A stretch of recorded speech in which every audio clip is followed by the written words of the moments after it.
Milton's Adventure, a Milton story, narrated by me, Ted Pawncroft. Chapter 10, Sailing the Sea of Sus. What the fuck? Cried Milton, staring up at the little tanned girl. Jamie frowned. Milton, what's your language? She's only 7. Milton turned to his father, baffled. I have a sister? Yes, Milton, replied Jamie. her name is Málaga. Thankfully, she can't speak English very well yet, so she can't hear your filthy potty mouth. Milton gripped the banister at the bottom of the stairs, his mind racing. Why didn't you tell me about this? Jamie scratched his head. Look, alright, to be honest with you, I didn't fully know myself. Do you remember when I came back to Gibraltar to save you all those years ago? Milton nodded, remembering back to his early childhood spent in the British overseas territory on the Spanish south coast, specifically the slums of Catalan Bay. He recalled having seen Jamie only a couple of times during his upbringing, which had been carried out mostly by a kindly old woman named Marianne Bargola. His biological mother, a prostitute who Jamie reckoned went by either Paula Hernandez Garcia or Garcias Hernandez Paulos, had mysteriously disappeared just after Milton was born, leaving him an orphan with no family and little prospects. Jamie went on. Well, before I took you back to the UK, I actually went travelling inland around Santa Margarita for a bit, just trying to seek out some new flavours and recipes, and I actually bumped into your mother again.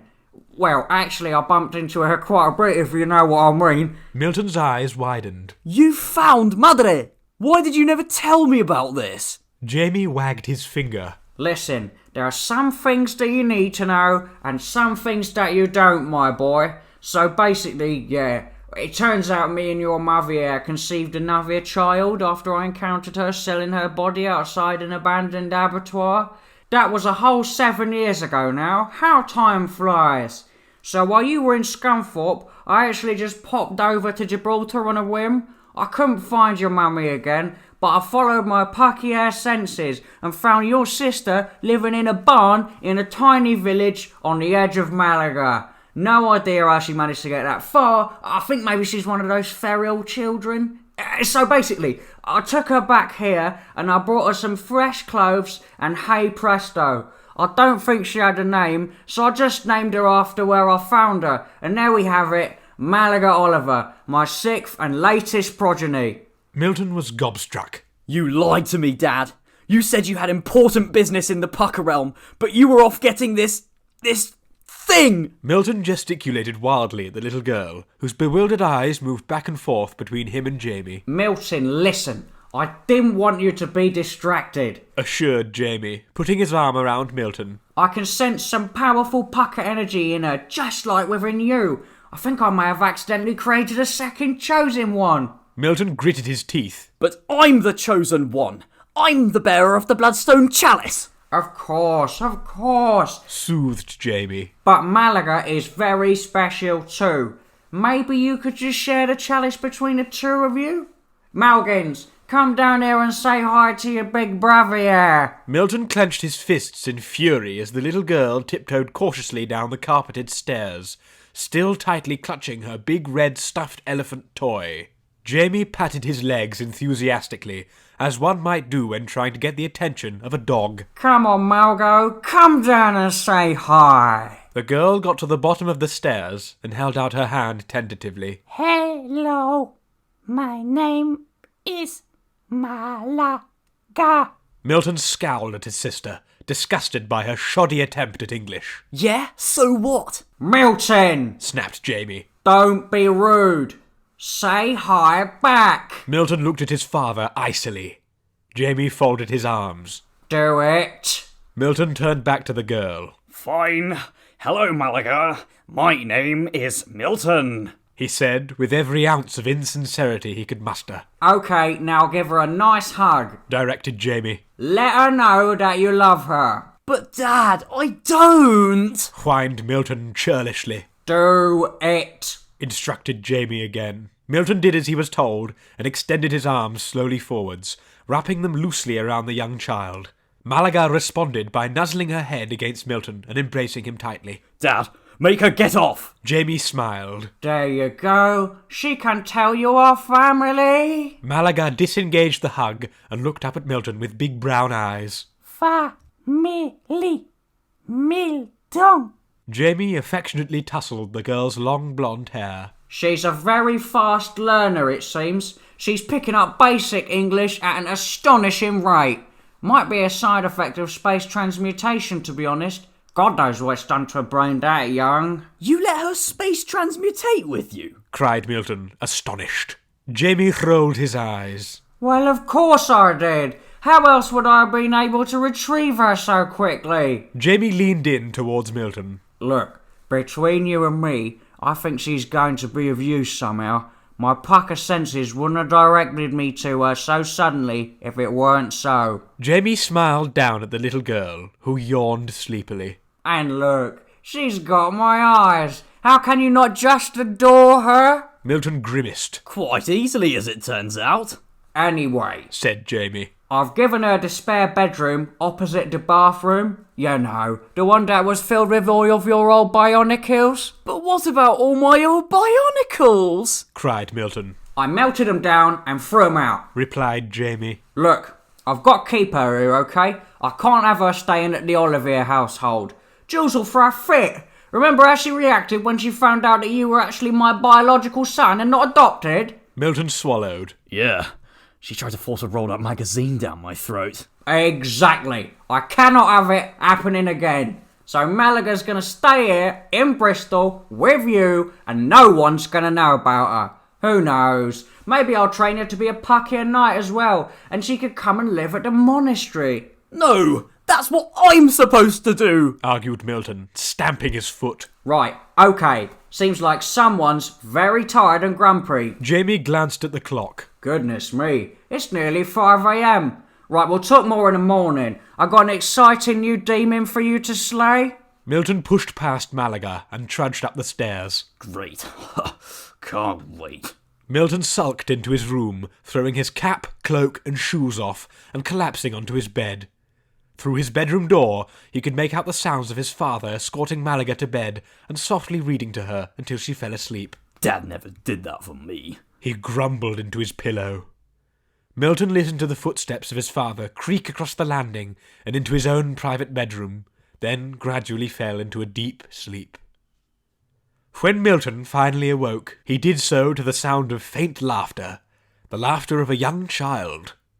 Immediately, the events of the night before returned to him, and he found himself in a very sour mood indeed. Not bothering to change into any new clothes, he slipped out of bed and pulled the nearest piece of clothing over what he already wore, a grey hoodie/denim vest jacket hybrid, which Jamie had got him for Christmas last year. After poorly lacing up his blue airwalks, he crept down the stairs and into the kitchen, following the sounds of juvenile amusement. Peering through the glass doors to the back garden, he could see his father and Málaga breakfasting joyously at the round outdoor table, which was normally reserved exclusively for summertime Yu-Gi-Oh! Duels with Craig. He walked across the kitchen and pressed his hands and face against the glass to see what they were doing. His jaw dropped. They were having a tea party without him.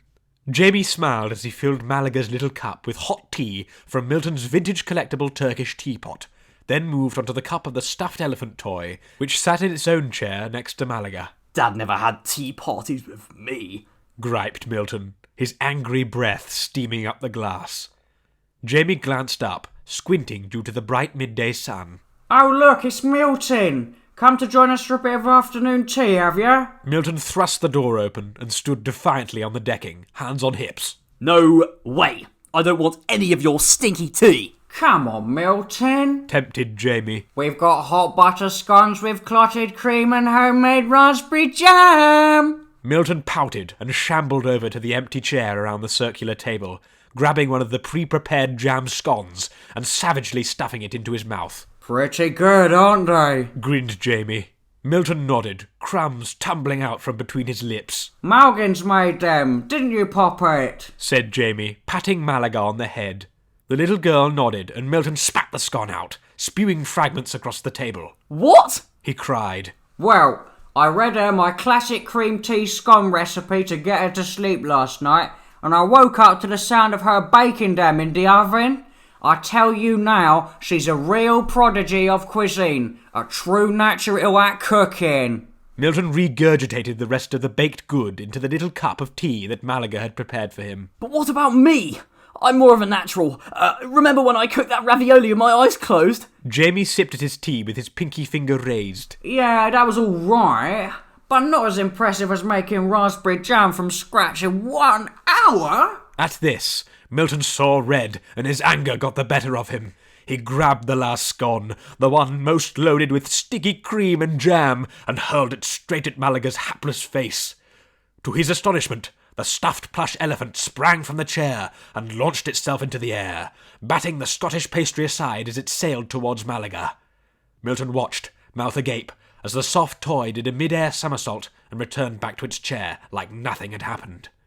Málaga giggled and clapped in glee, hugging the big cotton mammal. Jamie calmly poured himself some more tea. Right, Milton, now seems like an apt time to introduce you to P-Day the Red Elephant. He's Málaga's very own Puckinarium familiar, and he has sworn to protect her from danger at all costs. So don't you go doing anything mean-spirited like that again, or he'll blast you onto your arse. Milton flailed his arms wildly. You gave her a familiar. Of course I did, Replied Jamie.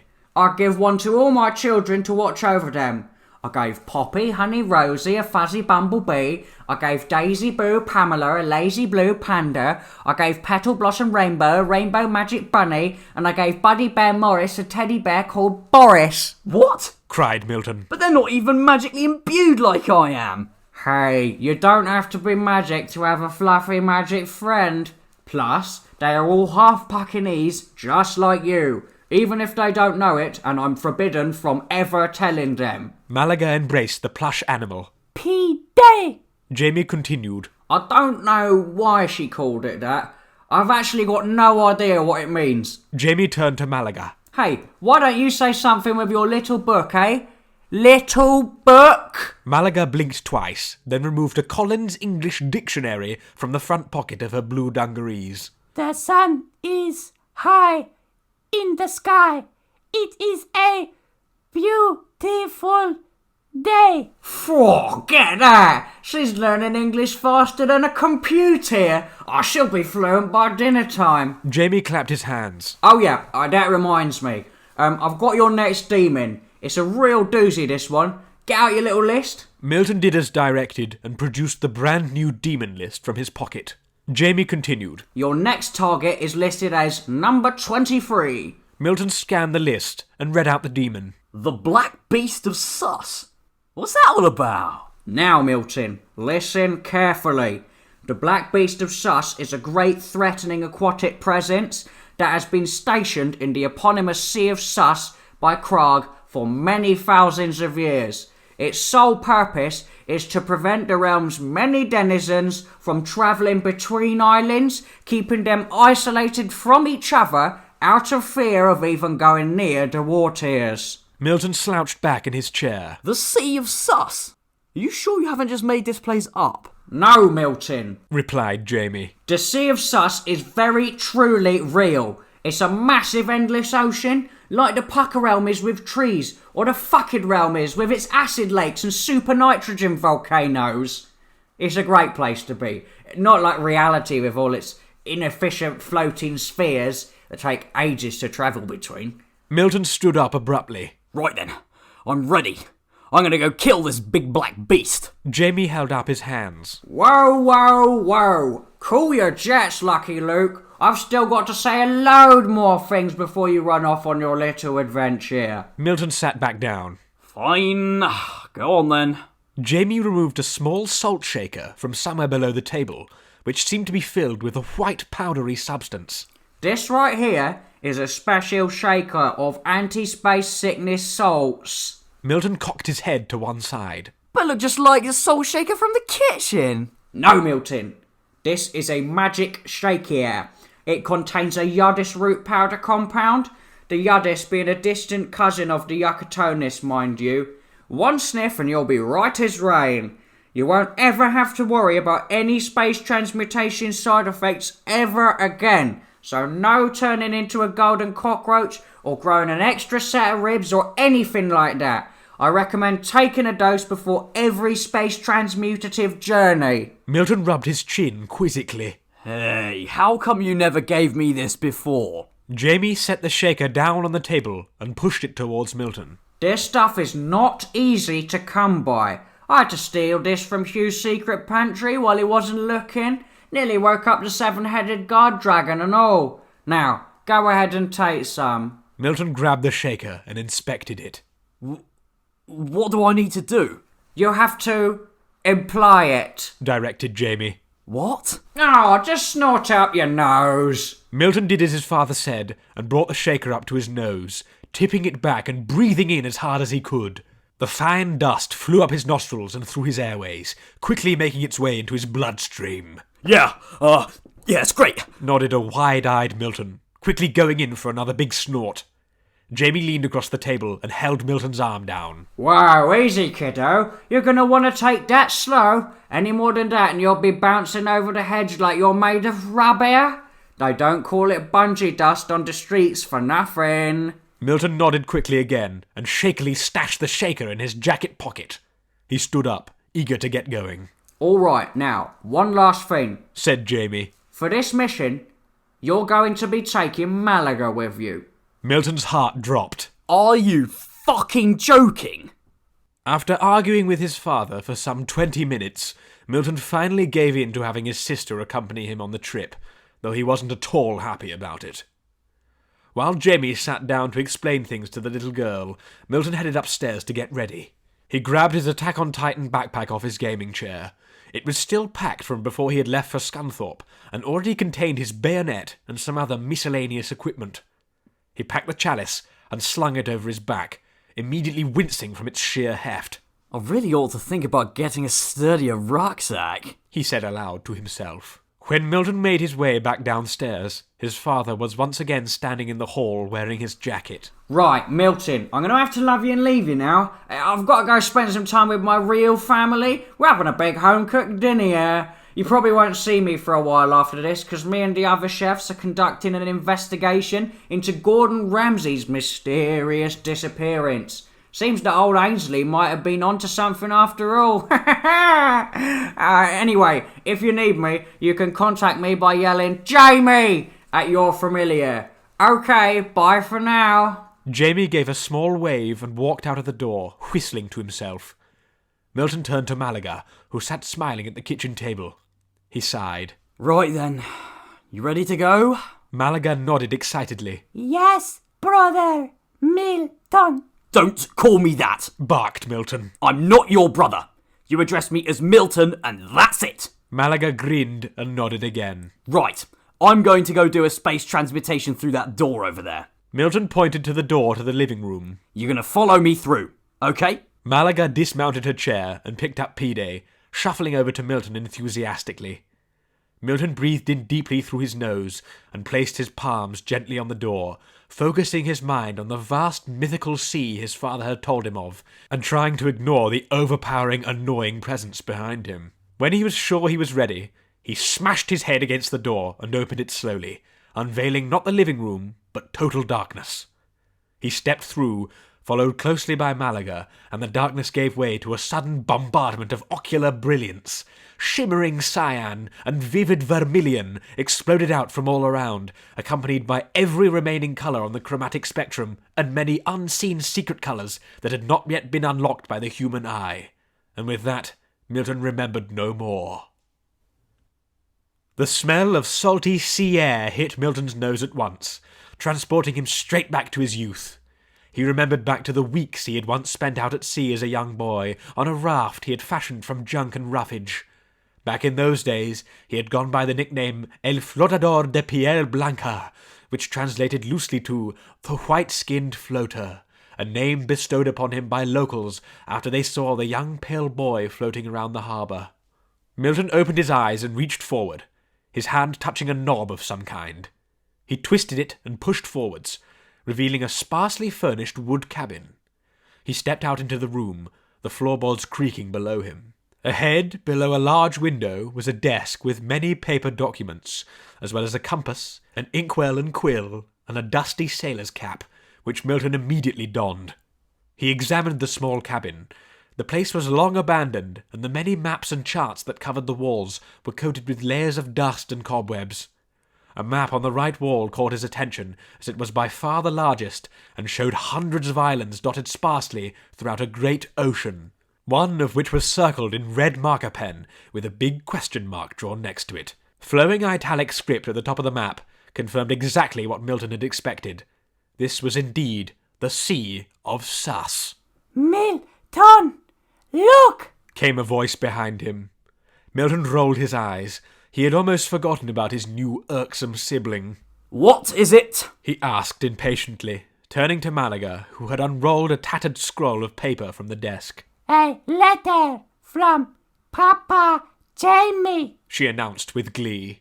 Milton stepped forward and seized the old scroll. What are you talking about? He inspected the handwritten script, which read, Captain Jamie's log, 22nd of March, 2008. It has been 114 days since I first set out on my seafaring voyage in search of the long-lost Mountain Monkey Island, in desperate hopes that I will one day discover their secret ingredient, which has passed from legend into myth. Yet alas, it seems that my search must finally come to an end. My crewmates Gordon Ramsay and Ainsley Harriet believe that this quest is a waste of the Order's resources and complain that the running of this fine ocean vessel alone takes up far too much valuable pocket energy. Oh well, I guess I must give up on the dream and return back to reality. Probably should be concentrating on the new restaurants anyway. Hopefully, I will return someday to complete my mission. Or perhaps whoever is reading this will take up the mantle for me. Milton scratched his head. So Dad was looking for Monkey Mountain Island, but he never managed to find it. I guess it's a lost cause. He tossed the old scroll onto the floor and walked to the window, which offered an extraordinary view of a huge blue ocean that extended all the way off into the distant horizon. Hang on a second. Did that scroll say ocean vessel? Milton looked down at his feet, feeling the gentle rocking beneath him for the first time. We're on a boat! Milton turned to Málaga, but found that she had already exited the cabin through the door they had arrived through, which was now ajar. Milton scurried through and found himself on the deck of a great white boat, similar in design to a traditional pirate ship, but without masts or sails of any kind. This old girl's just been waiting out at sea this whole time! Laughed Milton. Málaga, who had clambered onto the railings on the side of the ship, yelled out in glee. I can see the sea. Milton adjusted his cap and folded his arms. Yep, this is my boat. I'm the captain now. I think I'll call it El Flotador Blanca. Milton ascended a small set of steps to the right of the cabin door that led up to the quarterdeck, where a great wooden ship wheel stood. Up here at the helm, he was afforded a much better view of the lay of the land, or rather, the lack thereof. All around in every direction was nothing but calm waters reflecting the clear blue skies above. The boat sat still atop the gentle waves, slowly rocking back and forth. Milton assumed that it had been untouched since Jamie had left it, evident by the near-total coverage of bird droppings that coated almost every surface. He could see a few of the perpetrators now, large gulls, not particularly dissimilar to those you would see on a day out at Breen or Blackpool Pier, save for an almost fluorescent green beak. Without any humans to keep it in check, the old boat had succumbed to their winged rule. But Captain Milton would soon change that. He chipped away at some of the avian excrement on the wheel with his thumbnail, and sure enough, the ship's former brown wooden finish showed through. Fish, cried Málaga suddenly, pointing excitedly over the side of the ship. Milton ran to the railings and peered into the water below. What he saw had him transfixed for a solid minute. By some bizarre magical phenomenon, the entire ocean was completely transparent, allowing Milton a perfect unhindered view through the crystal-clear waters to the sea life that travelled across hundreds of planes going downwards. He saw shoals of shimmering glass-like fish, schools of twirling, porpoise-like beings, and dozens of spiralling, pulsating, bioluminescent cephalopods, all moving in their separate ways through the deep seas. Milton rubbed his eyes. No way! Through a layer of giant spinning starfish, he could make out a graceful ray-like creature with the head of a dolphin. A flying pabungo! Dad always used to show me picture of those. Milton continued to spot aquatic specimens that he recognised from his father's treasured photo album, which he now realised must have hailed from his journey to these lands. Look, there's a tinsel whipper and an orange fandango. And over there, oh my sweet lord, is that a quash eel? Just wait till I tell Craig about this. As he stared deeper and deeper downwards, he could make out the shapes of great bottom-dwelling monsters and leviathans slowly drifting through the murky depths. He gulped. Somewhere down there had to be the black beast that he had come to slay. His current objective returned to the forefront of his mind, and he pulled the bird from his pocket. Right, bird. Which way to the demon?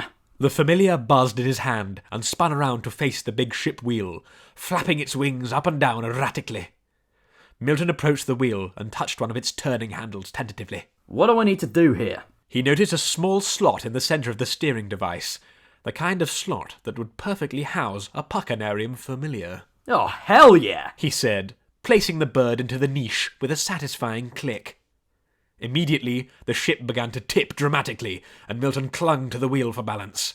Up in front, Málaga tumbled onto her side and began to slide across the deck, clutching onto P-Day, the red elephant, for dear life. Whoa, bird! Go easy! Don't bloody capsize us! Yelled Milton as the boat continued to teeter on the spot, turning to redirect itself. Just when it looked like the whole thing was going to flip up and sink, the boat stopped and returned to its normal horizontal state, now seemingly facing a different direction, though Milton had no true way of telling, as there didn't seem to be a light source of any kind in the sky to base orientation off. Right, let's set sail and be off, commanded Milton. As if propelled by magic, the little boat took off across the waters at an unexpectedly fast speed for a vehicle without sails or motor. Milton twisted the wheel back and forth, which didn't alter the course of the boat in any way at all, but still made him feel awesome. Finally, he was living out his long-felt childhood dream of becoming Captain Milton. After some 5 minutes, Milton tired of standing at the helm and returned back down to the lower deck, where Málaga was running from side to side of the boat and laughing joyously. He snorted in revulsion and turned to retire back into the cabin, when he noticed a small wooden hatch in the floor of the deck between the warped old planks. Upon opening the little trapdoor and climbing down a narrow ladder, he found himself in the humble underbelly of the boat, which seemed to be the ship's sleeping quarters, confirmed by the 3 hammocks at the back of the hold, strung up against the wall. In a time long since past, his father, Ainsley and Gordon, had likely once slept here. Now the place felt lonely and abandoned. He looked to the opposite wall, which housed an impressive kitchenette, kitted out with what would be considered above-average wares and utensils for a normal household, but paled in comparison to that seen in Lodestone Lodge or any kitchen in the Pucker realm. It was rather ironic that despite the more than ample cooking conditions, they had given themselves little more than an old wooden bucket in the corner for a lavatory. Milton daren't venture towards that, instead approaching the kitchenette and smelling one of the cast-iron skillets. Pasta, he said wistfully. He scanned the shelves above the cooker, identifying the perished remains of what was once a cluster of hanging onions and glass jars of ancient grains and lentils.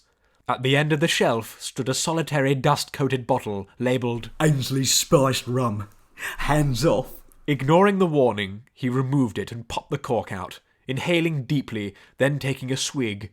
He found it to be of suitable potency and fitted the matured liquor into his backpack side pocket for easy access. As he headed back for the ladder, he saw something he wasn't sure how he'd managed to miss before. A large yet stout cast-iron cannon that sat on 4 wheels next to a single gun-port hatch in the side of the boat. Milton approached the cannon and gave it a good few slaps on its thick neck. I'm sure you'll live to fight another day yet, old boy. Milton surfaced out onto the deck to find that the boat had since become enshrouded in a sea of mist. Málaga stood facing starboard, desperately trying to see through the haze. What's happened here? Questioned Milton. Where are we? Málaga removed the dictionary from her overall pocket and flicked through it quickly before responding to her brother. Fog! Yeah, no shit, Sherlock Holmes. Scoffed Milton. How did we get into this situation? I was only down there like a couple of seconds. Milton checked over the side of the boat. They were still moving all right, but he could no longer make out anything beyond the waves lapping at the side of the speeding vessel. He shivered. There was a cold chill and a sense of foreboding in the air. I trust that the bird is leading us the right way towards the demon. We should be fine. Milton turned to head back into the captain's cabin once more, but a sudden, strange sound made his ears prick up. What was that? Did you hear that? Málaga shook her head, confused. Milton cupped his hand to his ear and heard the noise once more. A song, slow and soothing, sung by an alluring feminine chorus. Milton smiled and closed his eyes, letting the sweet melody pass over him and feeling his muscles relax. He felt a tug at his sleeve and looked down to see Málaga with a nervous expression on her face. What do you want? Fog is no good. Milton shrugged his sister away. Look, it's fine. I'll head up to the wheel and see what's up. You go to the prow and keep a lookout. He gestured clumsily towards the front of the ship and jogged up the wooden steps to the quarterdeck, where he found that everything was still in order, the bird still slotted neatly into its wheel hole. The soothing, sweet song returned, and a big grin spread across Milton's face. This was, without a shadow of a doubt, the best music he'd ever heard. He closed his eyes again and listened. He thought to make out a single word that was being sung over and over again. Come, come, come. The sweet chorus was beckoning him, inviting him to join in, and it seemed to be coming from the right, drifting softly over the waves and through the mist. Without thinking, Milton wrenched the bird out of its slot and, ignoring the violent buzzing, spun the wheel 90 degrees, redirecting the course of El Flotador Blanca towards the enchanting melody. Though he could no longer see beyond the ship wheel through the all-encompassing fog, Milton continued to steer towards the seductive ballad, which grew steadily louder. Milton licked his lips, his eyes straining to see through the mist. He simply had to see what beguiling creatures could produce such an entrancing tune. No doubt they would be beautiful beyond his wildest dreams. There was a sudden crash, and the entire boat shuddered. They had run aground, but Milton couldn't care less. He felt his way down the wooden steps and clambered over the rails of the ship in the direction of the enticing song. His feet landed on rock, though he could not see lower than his midriff. He took a few blind steps forward and spun back around. He'd immediately lost all sense of direction. Who knew where the boat was? But who cared? He continued to hungrily pursue the song for some 2 minutes before a sobering thought occurred to him, cutting harshly through his mindless stupor. What if he were being lured in by the dreaded sirens of ancient Greek myth, the seductive fish ladies that drew in lonely seafaring men with their lovely music, and then brutally murdered them? The singing had stopped. Milton panicked, removing his backpack and pulling out the bloodstone chalice, hoping that it would expel the fog like it had done before. Come on. He hissed, holding the glass aloft. Yes! He cried, as the vapour retracted and his surroundings became slowly visible, revealing jutting grey rocks and crags. It drew back further, and Milton set eyes upon a sight he wouldn't soon forget. Before him, on various ledges carved into the rock, sat 7 of the most beautiful women he had ever seen in real life. Long cascading black hair, milky white pale skin, and brooding deep black eyes. All 7 women were near identical in appearance, and all clad in scant black robes that looked to be woven of the very fog that the air was thick with. Around each of the ladies' ankles was a ring of black beads that gleamed enticingly, drawing Milton's attention straight to their bare feet. Milton scratched his neck. Hi. The woman seated in the centremost dimple arose and approached, with a hip-swaying walk, to stand a good few feet above Milton. She raised a slender, pale hand that ended in sharp black fingernails. Greetings, young traveller. We are the foot maidens of Ankle Rock Archipelago, which is to say, the ground that you stand on now. What is your name, young traveller? Milton swallowed nervously, unable to peel his wandering male gaze from the woman's shapely torso. Milton. He responded, unsure as to why he had swapped the T in his name for a D under pressure. The tall woman smiled warmly. Well, Milton, I am Hallux, leader of this harem. It seems that you have heard our song, for we have been searching for one like you for a while. Really? Said Milton, trying hard to remember that these lovely ladies could well be revealed as horrifying sirens yet. Hallux smiled again. Yes, indeed. We need one of male disposition to give us what we need. Milton could scarcely believe what he was hearing. What? What is it that you need? Hallux placed a long finger on Milton's lips. Hush, young Milton. No more talking. Let us extract what we desire, the only way we know how. Milton stared in disbelief as the rest of the women arose and walked towards him, their glittering ankle bracelets once more drawing his gaze to their feet. Their lovely big feet. Milton! Came a sudden voice from behind. Milton turned, seeing his sister running towards him through the mist. He winced. Málaga! Not now! Go back to the ship! He turned back to the foot maidens, but saw only their 7 empty seats carven into the rock. Brother Milton, I have found you! Cried Málaga, relieved. Milton looked around desperately. Foot ladies? Hello? I'm here! There came no response except the howl of the winds through the rocks, accompanied by the slow rise of the fog once more. Milton fell to his knees, knowing he had missed out on an opportunity that would not soon come around again. He turned to Málaga, who stood smiling, and had put her hand on his shoulder. You ruined everything! He cried. Málaga stepped back, confused. Ruined? Yeah, ruined! Go look it up in your little book, why don't you? Spat Milton. I was just about to have helped out some island natives, and you come along and ruin it all! Milton wept, pounding at the hard rock with his fist. Instead of responding verbally, Málaga embraced Milton and helped him to his feet. Once upright, he shrugged her off and staggered back towards the ship through the dense fog, grumbling and cursing under his breath.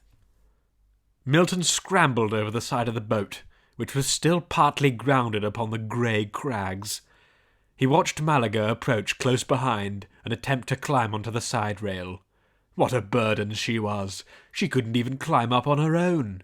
If he were journeying alone, he would probably have slain the demon by now and be having an amazing time with the foot babes. A sudden devious thought occurred to him. What if he just sailed off right now and left her here? Would anyone really miss her? He grinned, but caught the eye of the stuffed red elephant that she held. It was difficult to see because of the mist, but he could have sworn he saw it shake its head in warning, as if privy to his cunning scheme.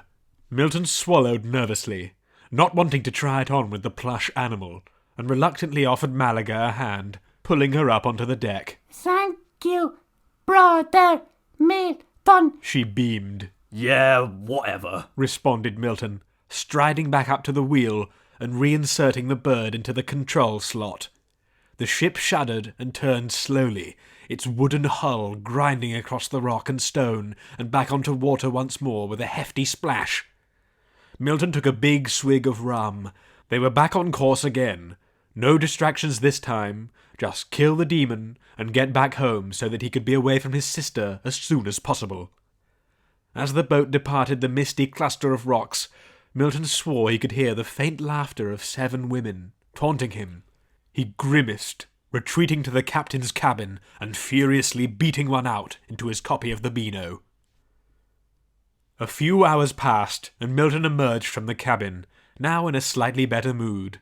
The sky was blue and cloudless once more, and the sea had returned to its prior translucent state. Málaga sat at the prow of the ship, with her legs dangling over the edge, looking down into the water. Milton decided to do the same, but at the back of the boat, away from his sister's annoying ways. He had been staring at a brown jellyfish-like creature with one vacant, unblinking eye that followed alongside the boat for about 10 minutes, when Málaga called out to him excitedly. Brother Milton! Brother Milton! Milton arose, peeling his eyes from the glutinous polyp. What is it? Málaga stood pointing to something on the horizon, an indistinguishable angular shape with a thin column of smoke exuding from it. Whatever it was, they were heading straight for it at top speeds. Milton ran to the prow and peered towards the foreign entity. What is that? Another island? The shape drew closer, and Milton quickly identified a large central structure surrounded by what looked to be a series of stationary boats. At this rate, they were destined to crash straight into it, and he wasn't sure if the bird had the nous to navigate around obstacles. He sprinted back to the helm and wrenched the bird from its slot. The boat immediately lost all its speed and drifted up towards the moored vessels, which he now saw to be docked around a great wooden platform that floated atop the water. Milton looked around at the other ships, many of which were similar in size to his own, but some of which dwarfed the little white boat, bearing close resemblance to pirate galleons and frigates of yore. In the middle of the platform was a 2-story building reminiscent of a traditional tavern, with wattle and daub panelling and a black timber frame. From a thatched reed roof sprouted a stone chimney which sputtered out a trail of wispy wood smoke. The whole establishment gave off a homely aura, and Milton could immediately tell this was a place he wanted to be inside of. As El Flotador cruised up to an empty bay, the sound of merriment and singing came into earshot, not at all like the bewitching, mysterious and confusing melodies of the footwenches, but the straightforward, reliable and merry chants of hard-working, seafaring men. Milton grinned. Finally, it seemed like he was about to meet some real honest people out here on this lonely ocean. Maybe even go in for a drink and packet of crisps. Milton steered El Flotador in between 2 adjacent ships with little precision, hitting one of them and knocking off its ornate mermaid figurehead. Before he alighted the ship, Milton turned to Málaga. Okay, you stay here and don't move. I'm going to go and knock on that big door over there and see what's what. Málaga nodded obediently and sat down in the middle of the deck. Milton hopped the railing and landed onto the floating wooden platform, which was rather strange to walk on and squelched underfoot. He made his way up to the big barnacle-coated door, passing many empty ale casks and barrels along the way. The tavern had a few circular porthole windows that were too steamed up to see anything through, except golden warm light. Milton shivered. The sea breeze was getting cold. He looked up at the sky, and although there was still no sign of any sun, moon, or stars, it was indeed beginning to darken. He rapped his knuckles against the sturdy door, in time to the raucous shanty that was under way. Immediately all sound inside ceased. Milton gulped. Was this whole thing a horrid trick or joke at his expense? What if there were haunted ghosts inside? The door opened inward, and a heavy-set bearded bloke stepped into its frame. He was dressed much like how one would expect a conventional pirate to be dressed, with a great sea-worn button-up coat, big black boots, and a large tricorn hat. In the place of his left hand was a peculiar corkscrew extremity, like that which would decork a bottle, and from his big chin grew his most prominent feature, a great auburn beard that was dripping wet with stale beer foam and reeked heartily of booze. The portly pirate grinned widely, exhibiting a mouthful of ill-tended teeth. "Arr! It's a wee young lad at the door." He turned back into the interior of the building, which Milton could not see as his wide body blotted it out perfectly. "Ahoy, Steve! Come out here! There's a wee young lad at the door." A second pirate joined the first side. He was much weedier, yet possibly much older, and wore a stained green coat. He had no beard, but he did have a curly moustache and an eye patch, which more than made up for it. Avast! What does he want? The big pirate rubbed his beard. "Well, I don't know. I've not asked him yet." He turned to Milton. "What do ye be wanting, young lad?" Milton cleared his throat. Hi, I'm Captain Milton of the good ship El Flotador. I was wondering if maybe I could pop in for a bit of ale and some sing-song. It's been a jolly long journey, you see. The big pirate looked sceptical, but the skinny pirate noticed the bottle of rum in Milton's bag pocket. Shiver me timbers! This young lad's a rum drinker. The big pirate's eyes lit up. Yo ho ho! A rum drinker? Well, blow me down, tie me up, and hang me from the yard arm. Just wait till Captain Morgan hears about this. A third pirate appeared in between the two, a dashing man of black beard and fine red coat. Here's about what? The big pirate responded. Ahoy, Captain Morgan! This lad's trying to get into the Pirates' Club. He's a scurvy old rum drinker and all. What say ye? Captain Morgan shrugged. I say nothing. I'm absolutely jolly rogered. He turned, laughed, and disappeared back inside, waving his goblet of rum and singing heartily. The Pirates Club? Repeated Milton. Is that what this place is called? 'Tis indeed, young lad, said the big pirate proudly. and I'm its club leader, Captain Barleybeard. And this here is Seaside Steve, me first mate. Avast! Nodded the runty little man. Can I come in then? Asked Milton. Barleybeard ran his fingers through his damp facial hair. Well, Captain Milton, ye seem like an upstanding, salty old buccaneer with an eye for the good grog. But you see, we can't let any old swashbuckling scallywag into the Pirates' Club. How do we know ye won't cheat all our games and steal all our pieces of eights? Milton got down onto one knee. You have my word, Captain Barleybeard, that I will do no such thing. I will step inside your humble and warm clubhouse, and I will take my seat amongst the swarthy seamen within. I will join in with your pirate shanties and play your pirate games, and I will pay for what I eat and drink with the stories of my own seafaring exploits, and after all is said and done, I will leave a better man for it. Barleybeard and Seaside Steve exchanged glances, then shrugged. Me hearties, I don't see why not, Said Barleybeard. Come on in. Just as Milton had got to his feet and stepped up onto the doormat, a call came from his ship behind. Brother Milton, I need to use bathroom. Seaside Steve's head darted in the direction of the noise. Avast! What was that? Milton turned around, seeing Málaga jumping up and down and waving at him from the ship. He sighed. It's my sister. Just ignore her. Captain Barleybeard shook his head. Alas, Captain Milton, me lad, did ye not see the sign? What sign? Asked Milton, confused. Seaside Steve indicated a wooden sign to the right of the door that read, "No girls allowed," in bold hand-painted text. Milton scratched his head. How had he not seen that? There are no girls allowed in the Pirates' Club, Affirmed Seaside Steve. Well, I mean, she can just stay in the boat. That's fine, isn't it? Suggested Milton. Barleybeard shook his head again, his voluminous beard wagging from side to side. Nay, laddie, we can't have any girls anywhere near the clubhouse. It's just the rules. You'll have to set sail for different shores, I'm afraid, Said Seaside Steve solemnly, before setting his eyes on Milton's rum again and licking his lips. And as punishment, I'm afraid we'll have to confiscate that rum of yours, too. Are you fucking kidding me? Whined Milton, reluctantly passing Ainsley's rum reserves into Steve's gnarled, shaking hands. The two pirates exchanged glances again, shrugged, and closed the door with a slam. Milton heard the two burst into merriment as they rejoined their fellow men, and the greatest shanty yet ensued, with much flagon chinking and boot thumping. Milton peeled away from the door in resentment. If it weren't for his bothersome sister, he would be in there with them, drinking and having a right laugh.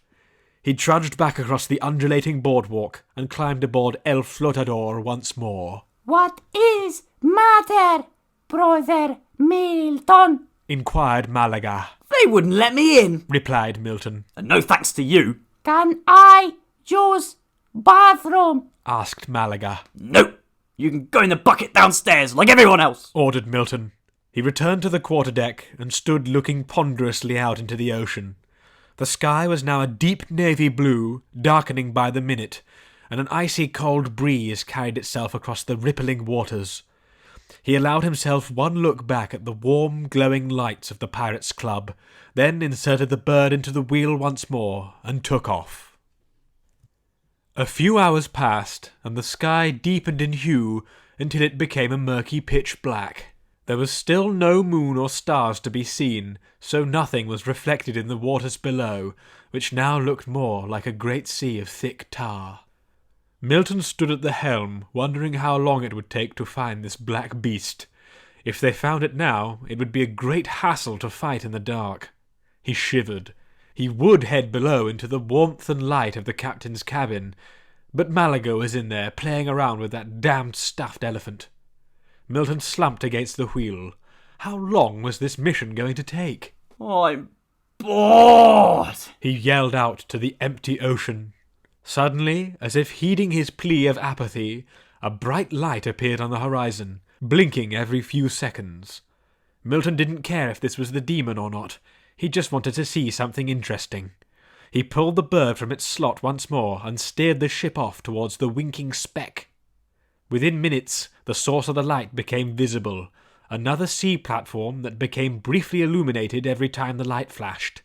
This time the platform was of metal construction and far smaller, like some kind of miniature oil rig. Unlike the Pirates' Club pontoon, this platform was clearly anchored to the ground as it resisted the choppy currents, though it was impossible to say how deep its legs ventured into the black depths. The flashing beacon was affixed to a tall pylon, but apart from this, the lonely platform was rather bare. Milton furrowed his brow, unable to fathom the purpose of such a construction. He was just about to lose interest and turn the boat around when he noticed a great metal chest sitting pretty in the centre of the platform, the kind that contained lots of unclaimed treasures and goodies. He allowed El Flotador to cruise up next to the platform, where he willed it to stay, something that had worked thus far, as the boat didn't seem to need mooring or anchoring. Milton hopped from the boat to the metal surface, his shoes impacting it with a tinny dink. Just as he had done so, more tiny dinks started hitting the surface. It had started to rain. Milton wondered if this was some kind of pressure-activated rain machine, but quickly dismissed this notion as preposterous. This was clearly some kind of offshore storage for whatever was in that big metal strongbox. The rain was just a coincidence. Milton approached the trunk, which was about 3 meters wide and nearly as tall as him. He touched at it cautiously to see if an alarm would go off, but it didn't. Seeing that it was without lock or seal, he went in with a heave, attempting to lift the great lid, but to no avail. It was simply far too heavy, and the slipperiness induced by the worsening rain wasn't helping. He stood back. He would have to think of a better way of getting it open. He was going to get his hands on that booty one way or another. Today had been full of too many losses already. However, he had no time to concoct a cunning scheme, as the sudden loud splash of something big surfacing from the ocean came from behind him. Milton spun around on the slippery metal platform, nearly skidding over while doing so, to see a hulking 10-foot figure emerge slowly from the water. The great figure was clad in an old-fashioned copper deep-sea diving suit with a big floodlight attached to its bulbous helmet. On his broad back was a great wet satchel which was fit to burst with whatever goods it contained. Milton cowered behind the chest as the giant person grabbed the edge of the platform and heaved itself up onto it, sending water gushing everywhere and nearly sweeping Milton off his feet there and then. Could this be the black beast? It didn't look very monstrous. More like a big man. The sea-dwelling figure slowly raised its hands to adjust the torch beam, but took heed of the foreign ship that had docked against its platform. The giant stared emotionlessly at it for some 30 seconds, then turned back towards its chest, kneeling and lifting the lid of the great trunk slowly, but with little effort. Milton edged around the side of the great chest, wanting to get a better look at what the big fellow was about to do. The Goliath removed the great sack from his back and untied the length of old barnacle-ridden rope that held it shut. He then upturned it and poured out its contents. Milton's eyes widened. Treasure! And not just your average treasure, but treasure beyond the wildest imagination of the richest king, shining resplendently under the giant's torch beam. As it was unceremoniously emptied into the chest, Milton saw countless gold coins, crowns and tiaras, golden shields and swords, silver platters and goblets of gold, rubies and diamonds, opals and emeralds, all of which clattered into the chest until they spilled over the edges. It seemed that the chest was already bursting with priceless commodities, even before these latest additions. The big figure shook the emptied sack, then slung it over his shoulder, going to close the lid, only to find that it would no longer shut with the excess plunder. The figure stood still, as if puzzled, then began to grab random items from the chest and cast them back off into the sea. A bronze candelabra clanged to the floor by Milton and began to slide across the wet platform. Without thinking, Milton went after it greedily, inadvertently alerting the giant bloke to his presence. "Hello," came the voice of the great diver, a deep baritone that made the metal platform resonate and hum. Milton grasped the base of the candelabra just before it went over the edge, then got to his feet, ready to sprint to his ship before the giant man tore him to pieces. "Where are you going?" asked the diver politely as Milton made his escape. Away from here? Answered Milton, skidding across the soaked surface and falling flat on his ass. The giant guy rose to his feet and stomped over to Milton, every step shaking the foundations of the platform. "Why is that? It is not often that I get visitors." Milton scrambled to his feet again, clutching the precious candle holder. Aren't you mad that I stole your treasure? The man knelt down on one knee. "No, my friend, for there is more than enough of this treasure to go around." Where's it all coming from? Queried Milton, satisfied that this giant wasn't going to grind his bones to make his bread. The supersized diver pointed over the side of the platform with one thick gloved finger. "There is a ruin about 2,000 leagues down. Would you like me to show you?" No thanks, replied Milton, awestruck by the benevolence of this big, happy man. Is this what you do then? Just collect treasure from under the sea? The big man nodded, his spherical helmet clanging around. "Yes. I have been plundering the sunken ruins for a while now, but it is no easy task. Did you know I just had to fight off a great eel for that last haul?" Milton nodded in return. No way, man, that's so interesting. Say, what are you going to do with all this loot?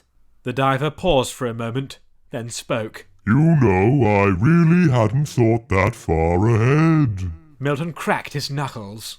Well, I'll be willing to take some of it off your hands if you've got too much of the stuff. The diver nodded again. "I don't see why not, my friend. After all, it is for sharing." The diver arose and scooped up a large helping of treasure in his big hands, sending golden charms and talismans clattering over the side of the platform. He laid the huge pile of goods before Milton and spoke again. "There you go, my friend.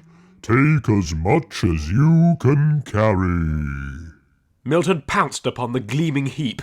Thanks, big man. "I must now return to the depths, for I spied a most interesting-looking burial tomb." The giant man closed his strongbox with a great snap, nodded, and leapt back into the sea with the heaviest splash yet, completely soaking Milton and sending a lot of his riches back into the sea, where they would no doubt be brought back up to the surface in a few days' time.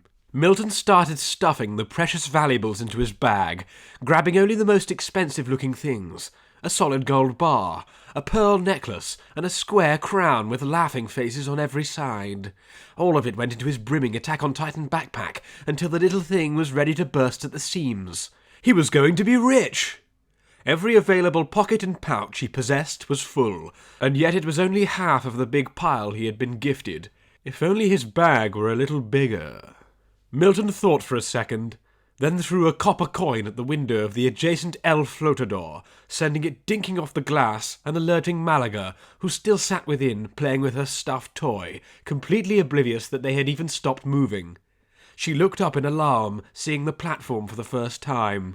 Milton indicated for her to come out onto the deck, and she did so hurriedly. He yelled at her over the sound of hard rain hitting metal. Help me carry this treasure over! Málaga may not have understood, but she clambered over the side of the ship and onto the platform towards Milton. Right, open your arms as wide as you can, directed Milton, eager to get this treasure off the platform before a big wave swept it away, as the sea was beginning to get choppier. A storm was brewing. Málaga obeyed and held her arms out as Milton piled the goods into them. He made sure that he placed every single remaining piece of treasure into her arms, right down to the last silver ring. I'm gonna get onto the ship, and you're gonna pass this stuff up to me, yeah? Málaga nodded as Milton crawled hastily across the platform and scrambled back up onto the ship. Once he was safely aboard, he cried out over the whistling of the wind. Okay, now pass it up to me! Málaga waddled forward, unable to see over the comically large pile of loot she cradled. Bits were already dropping through her fingers, and Milton watched a priceless amber spyglass clatter to the floor and smash. Easy, easy! That's $5,000 you've lost me there! Málaga continued to edge her way towards Milton. Both were now soaking wet, and the ship had started to rock violently, making the undertaking even more challenging. Come on, not far now, Beckoned Milton hungrily. Just as the golden pile came within Milton's reaching distance, Málaga slipped and fell, sending Milton's treasure cascading across the platform and down into the tempestuous waters. No! My treasure! My loot! My silver plates! My crystal glasses! And look what you've done! Cried Milton in anguish. Málaga did not respond, for she clung desperately to the side of the platform, her shoes already dipping into the rippling waves. Brother, Milton, save me! Milton grimaced. After what you've cost me, no chance. He turned and headed back for the captain's cabin. That was the final straw. She'd deprived him of being a billionaire by losing that treasure. Now, with what remained in his backpack, he could only be a millionaire at best. She can rot to death on that platform for all I care, he declared, soaked through to the bone and madder than he'd ever been. Milton trudged up to the helm and got the boat going once more. It shuddered back into action and started to pull away from the lonely platform. He glanced back to his sister, who was still clinging on for dear life, and smirked. Then, to his shock and surprise, the door to the cabin below swung open, and Pide, the little red stuffed elephant, sprinted from within, coming to his owner's rescue. The diminutive plush animal surged forward and cleared the ship's rails with a somersault, landing on the lonely platform. Milton watched in awe as the little elephant pulled Málaga up with one huge tug, then took her by the hand and jumped back towards the boat with one great flying leap. The whole thing was surreal to watch, as the stuffed toy was less than a third of her size. The drenched little girl landed safely and hugged the elephant tightly, and it seemed to return back to being a motionless, soft toy once more. Milton scowled in fury and stormed down the steps and into the cabin, slamming the door behind him. They could stay out in the rain for all he cared. Milton dried himself off and relaxed for a bit in the warmth of the cabin, which was well lit by 2 gas lamps that swayed from the ceiling. He sat with his feet up on his father's desk, his dripping wet airwalks completely ruining the ancient maps and charts.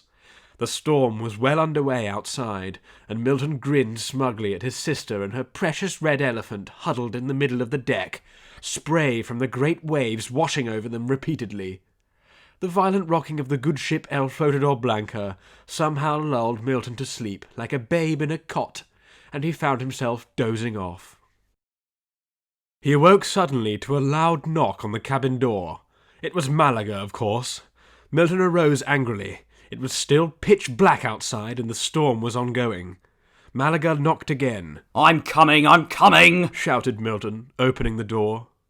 Málaga was soaked through and seemed very perturbed, her eyes darting around wildly. What do you want? Barked Milton. Monster! She cried, her teeth chattering. Milton rolled his eyes. There's no such thing as monsters. Now don't go knocking again. I was having the most wonderful dream, and you ruined it. Milton went to slam the door, but found that Pide had stuck his little fluffy red trunk in it. Oh, for goodness sake. Milton grabbed one of the hanging gas lamps from its hook and stepped out into the darkness and the drizzle. He stood for a few seconds, Málaga shivering by his side. See, there's nothing here. Milton turned to get back to his nap, but an incredibly loud noise came from behind, the sound of a great beast surfacing from water. He span around to see a great shadowy shape, almost invisible in the dark, burst from the ocean, sending a great wave surging forward. It rose high into the air like a breaching whale, and came down again with full force, clapping against the surface of the sea and rocking the boat again with another huge wave, all while producing a loud ship horn-like moan. Milton stood his ground, while Málaga fled into the cabin. This was almost certainly the black beast of Sas. He could feel it in his bones. To further clarify this, the boat had come to a stop, its destination reached. The giant shape surfaced again, showering Milton in froth. He estimated the monster to be at least 100 foot long, and not far off now. If he didn't act quick, the beast would have the boat in pieces, and he would be drowned. Milton ran to the edge of the boat. What could he do to fight the beast? It was completely dark, just like he had predicted, and he couldn't see a thing past his small circle of lamplight. He suddenly remembered the little cast-iron cannon down in the hold. No doubt he could use that to shoot down the beast. He sprang into action, fleeting across the deck and clambering down the ladder to the underbelly of the ship. Due to the harsh storm, the contents of the kitchen shelves had been cast about the floor. Broken glass jars and lentils lay strewn across the planks, making navigation difficult, but Milton made it to the cannon by the little gun port. He rubbed his hands together, looking about for any cannonballs, but to his dismay, he found none. What use was a cannon without cannonballs? The deep drone of the black beast came from above deck, closer than it had been before. Milton covered his hands over his ears. This wasn't going at all the way he'd planned. A monster wave hit the side of the ship, and water began to rush in through the gun port and other small holes where the old boat had warped over time. Milton slipped over, and the gas lamp crashed to the floor with a hiss, cloaking him in darkness. Fuck! He cried. An immense force hit the side of the little boat, and a great black tail crashed through the side of the hull. Milton felt the boat tip over entirely, and he was plunged into icy cold water. He choked and struggled to the surface, clinging on to a wooden bucket for dear life. He spat out salt water and found himself wishing for the first time in his life that he had learned to swim. All those times Craig had tried to get him to go to the local pool would really have paid off now. Another huge groan came from the sea beast.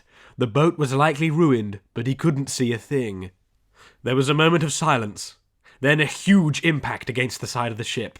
Milton felt himself being pulled out through the giant hole in the boat and into the open sea. Then he remembered no more. Milton awoke slowly. He spluttered, coughing and blinking. The acrid taste of seawater lingered in his mouth, and his crusted lips were coated in dry sand. He squinted. The daylight was intense, and it took him a good few seconds to adjust to its brightness. When he did, he saw his sister's grinning face looming over him. Brother Milton, you are awake! She clapped happily. Milton sat up, his head throbbing. Where are we? He looked around to see that he was sitting on a sandy beach before a great lagoon of glimmering blue water, hemmed on either side by gradual cliffs covered in green vines and palm trees. At the top of the beach was a dense palm forest, and beyond that, rising high into the sky, was a series of lush, tree-covered mountains. It's Jungle Island, gathered Milton. Green-beaked gulls soared overhead, some flying to land near Milton, taking interest in this sodden newcomer who had been freshly washed ashore. Milton shooed the birds away. Get away! Get away, I'll turn you into seagull stew! He gave himself the once-over. His backpack remained securely strapped over his shoulders, still weighing a ton from all the treasure, and now totally waterlogged. His captain's hat was gone, but that was the least of his concerns. He got to his feet steadily and investigated further. They must have run aground here sometime during the night. Some remains of El Flotador had likewise washed up on the beach.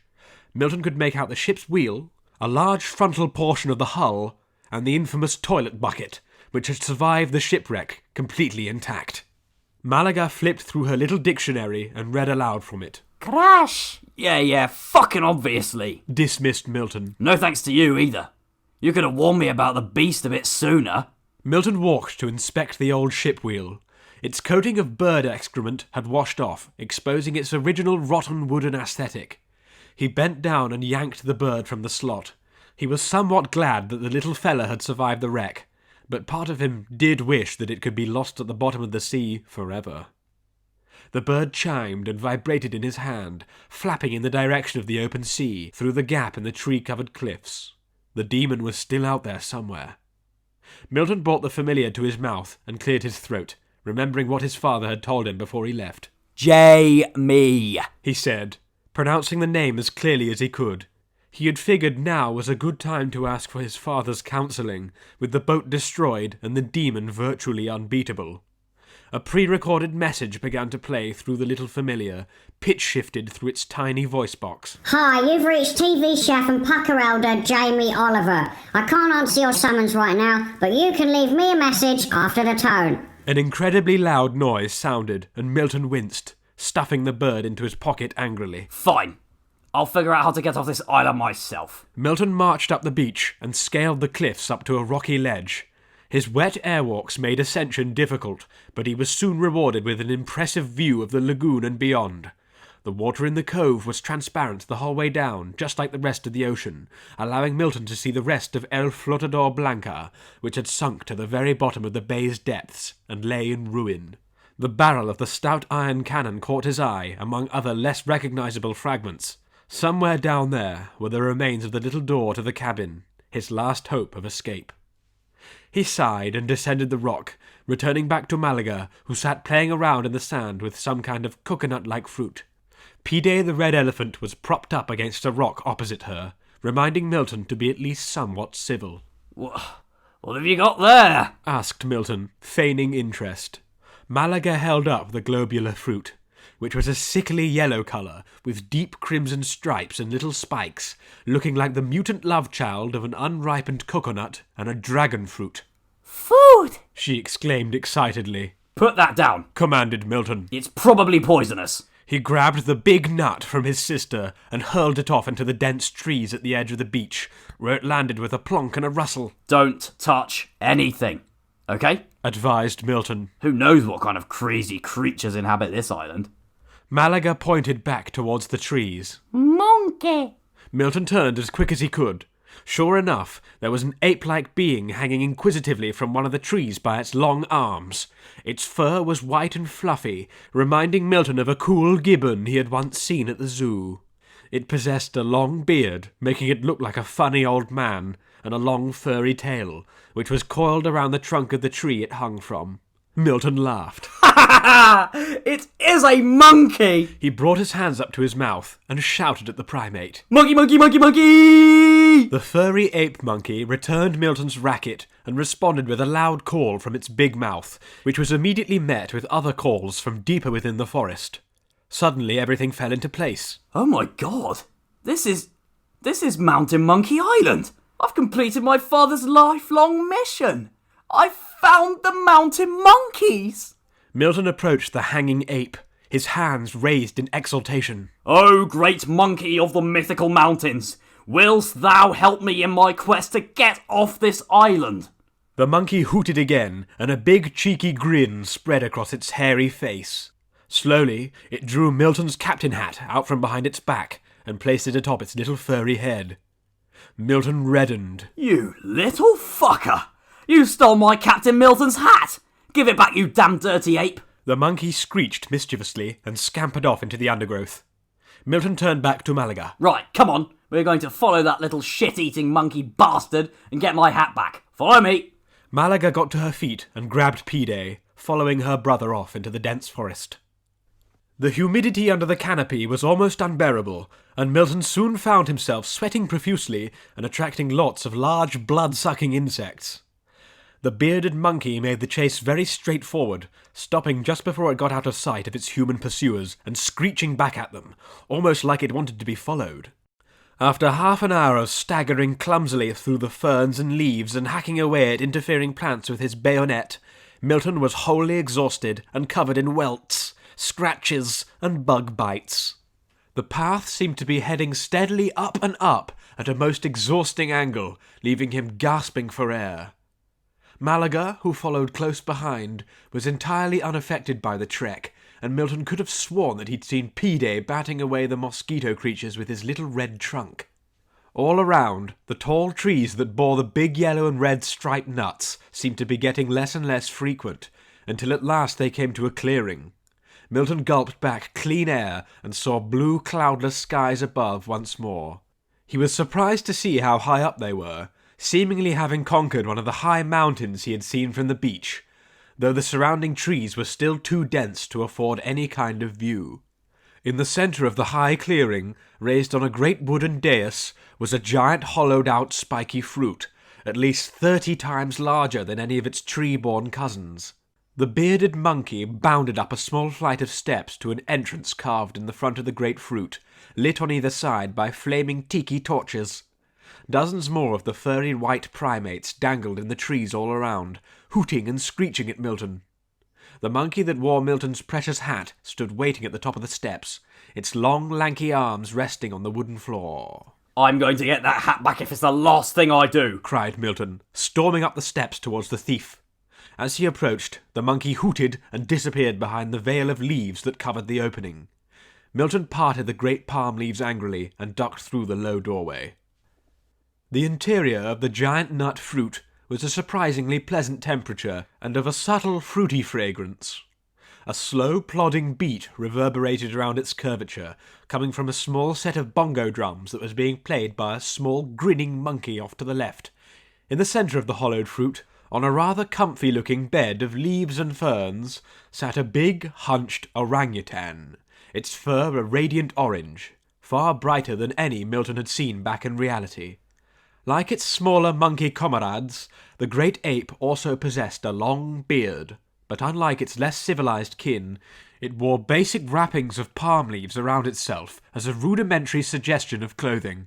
Milton couldn't help but chuckle at the sight of the wise old ape, coupled with the slow drum beat and the fact that they were in a giant fruit. The whole situation was absurdly comical and calmed his mood considerably. The cheeky little monkey wearing Milton's hat leapt up onto a small hanging trapeze near the ceiling of the great nut and began to swing back and forth. The old orangutan unfolded its long arms, holding out a wrinkled grey palm that extended all the way to Milton, who still stood in the doorway. The great ape spoke in a deep, primal voice. The chosen one has come. Milton smiled and bowed. Yes, it is indeed I, the bearer of the bloodstone chalice, that stands before you now, O great orange monkey. The orangutan shook its ginger head slowly. Not you. It pointed its withered finger behind Milton to where Málaga stood peeking through the leaf curtain curiously. Her. Milton turned. What? No! I'm the chosen one! I'm the one who bears the chalice! The orangutan motioned to Málaga, completely ignoring Milton. Enter, chosen one. Málaga stepped forth nervously, clutching P-Day. The old ape continued. I am Omamu-Tan, matriarch of Mountain Monkey Island. What is your name? Milton rolled his eyes. This was going to be a most grueling exchange of broken English. My name is Málaga, replied Málaga amiably. Omamu-Tan offered her grey palms again, clasping Malaga's tiny hands in them. You are the chosen one. You save Mountain Monkey Island from Black Beast. It is ancient prophecy. Hold on, interrupted Milton. The Black Beast? That's what I'm here to slay. Silence, loud one, snapped Omamu-Tan before turning back to Málaga. You will save island from beast. Then we can travel the seas once more. Go to other islands. Málaga nodded. Yes. I can give you one magic power to help you. What will it be? Málaga paused for thought, but Milton butted in. You can grant a magic wish? Like a genie? Omamu-Tan folded her long orange arms. Grant ability only for chosen one. Milton turned to Málaga, attempting to convince her. Right, okay, you've got to hear me out here. I've been thinking about this all day. You know how I had no room for more treasure in my backpack and that it's just all full all the time? Málaga nodded, though there was a very slim chance that she actually understood. Milton continued. Well, what if we used this magic wish to make my backpack Absolutely massive. That way it can hold all the treasure in the world. Málaga stared at Milton, confused. Milton snapped his fingers. No, wait, even better. What if it stayed the same size, but could just fit infinite stuff in it, like the TARDIS from Doctor Who, or Ramona Flower's subspace suitcase from Scott Pilgrim? Málaga blinked, then smiled and turned to Omamu-Tan. Brother Milton's wish. The wise orangutan looked at the two humans for a moment, then shrugged indifferently. Wish come true. Yes! Milton fist-pumped the air and immediately took off his backpack to get a look at its cool new power. He unzipped the bag, which now felt drastically lighter, and dipped his hand in, feeling an airy breeze against it, as if the interior were an immense open vacuum. Whoa! It's like a portal to another world! He closed his eyes and promptly pulled out the bloodstone chalice. Heck yeah! What I want is always at the top, just like how I wanted it to work in my head. Omamu-Tan shook her head in disappointment. Milton returned the chalice to his sack, zipped it up, and slung it back over his shoulders. Thanks, Mama Tang Tang. This monkey magic backpack will be sure to let me carry tons more loot. Omamu-Tan turned to address the thief monkey on his little swing. Oh, take Chosen One and Loud One back to Sand. Rebuild ship. Yeah. How about I'll let you rebuild my ship if you give me back my hat, okay? Bargained Milton cleverly. Oo the monkey swung from his little rope swing and landed in front of the door. He then slapped his rear twice and scampered out through the curtain of leaves, screeching all the while and leaving Milton seething with rage. You follow Oo. Go kill beast, directed Omamu-Tan, bowing her orange head. Málaga made for the door, but Milton stayed. Hold on. One last thing, oh great wise monkin. My father once spent a long time searching for this fabled land. Personally, I don't see what all the fuss is about, but he liked to believe that this island was home to a legendary secret ingredient. At home, we have a dish called Mountainese monkey omelette, so I guess it would be something to complement that. You don't have like a rare herb or something that grows here, do you? Omamu-Tan grinned, her big lips stretching to reveal lots of funny teeth. Many travelers search for secret ingredient, but do not find. They not realize it all around them. She gestured around the big hollowed fruit. Milton sighed in exasperation. Oh, for fuck's sake! It's not the bloody stripy coconuts, is it? Omamu-Tan nodded. You go now. Loud One. Accompany Chosen One. The drumming monkey played a finishing solo, and Omamu-Tan shifted around on her leaf bed, turning to face away from Milton. Milton scoffed and exited the big fruit. Out in the clearing, there seemed to be a mass monkey exodus underway, as countless dozens of the white primates descended from trees and swung across branches back down the mountain trail to the beach. Málaga giggled and laughed at the monkeys, jumping up and down in elation. Brother Milton, let's follow monkeys. Milton flipped his backpack around to his front. Will you just hold on for one fucking second? He bent to pick up one of the exotic coconuts, which was soft and fuzzy to the touch, almost like felt. I'm going to gather as many of these things as I can, so just hold on for a minute, okay? He stuffed the nut into his bag and laughed as it disappeared from sight. Ha ha! Look, it's like I didn't put anything in there at all. Málaga and Oo waited impatiently as Milton ran around collecting as many of the fruits as he could, discarding any that didn't look ripe or had gone squishy and brown on one side. This is amazing! I can put as much stuff as I want in here. Forget the treasure. I'm going to sell these and make millions. Eventually, and after some protest, Milton was dragged away from the clearing by 4 white monkeys and engulfed by the parade of simians that led back down to the beach. By the time Milton and Málaga reached the bay, the recovery operation was already in motion, and the monkeys had brought up a great deal of the ship's fragments and were already piecing it together at an impressive rate, joining the parts with wooden splints and fastening them in place with ropes woven from creeper vines. Milton climbed back up to his cliff perch to watch the little hairy men dive down to the depths of the blue waters and emerge clutching planks of wood and other bits of scrap. He was impressed to see that a team of particularly burly monkeys had even managed to retrieve the iron cannon and bring it back to Oo, who seemed to hold a great deal of authority and stood atop the halfway completed ship, screeching commands and directions. Milton, finding nothing better to do while the monkeys worked, returned to accumulating the rare fruits, foraging amongst the undergrowth and shaking trees bare until there were no more in sight. When his father saw how many he'd managed to assemble, he'd be the favourite child without doubt. At last, El Frotador Blanca was rebuilt, though no longer white, and now looking slightly misshapen and crooked. The cast-iron cannon now stood proudly on the top deck, shiny as ever and ready to blast the sea demon. The reconstructed vessel was pushed out into the bay with the combined strength of every single monkey, some pulling on ropes attached to the front, and some pushing from behind. As it made contact with the water, there was a fleeting moment where Milton wasn't sure if the old girl would sink again, but second passed, and she stayed afloat, to much clamour and applause from both Milton and the monkeys. Having completed their task, the monkeys departed en masse and disappeared back into the trees, screeching and chattering.